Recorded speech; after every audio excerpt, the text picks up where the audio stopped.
I made my own Princess Bride inspired book cake. To start out, I didn't actually have the size of cake board that I needed, so I thought I would just try using this small cutting board, but I ended up having to replace it with a homemade cake board later on as it wasn't quite as wide as I needed. Next, I'm going in with this nice gold cream cheese Italian meringue buttercream filling that I made, along with some toasted chopped pecans.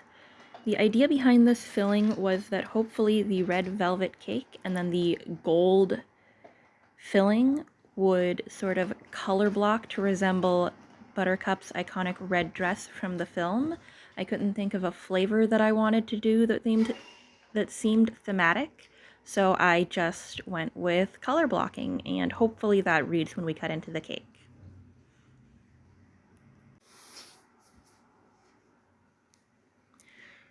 Next, I'm just going to add my next layer of cake and start to crumb coat. Here I just realized that I had forgotten to actually carve my cake, so I'm just quickly carving one of the edges to be a little bit rounder to be the spine of the book. Then I'm going to finish crumb coating and chill.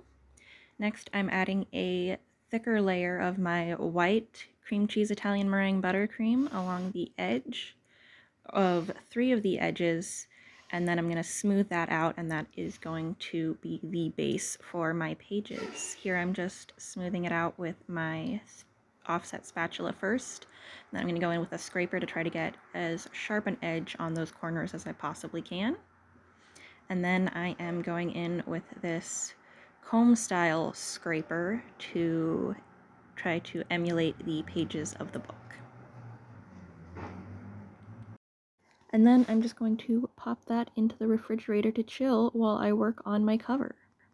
I made some edible gold luster dust paint, and I'm going to be using that and some edible rice paper to carefully trace the title and the words off of the cover, and then later I'm going to go in and do some freehand for the lace around the edge and the spine of the book. Here I'm coming in with a chocolate buttercream that I made. I just added a little bit of cocoa powder to the cream cheese buttercream that I've been using this entire time. I decided I didn't want to work with fondant on this cake because I'm just not super fond of the taste or the texture. So buttercream might be a little bit more work, but I think it pays off in the end taste-wise.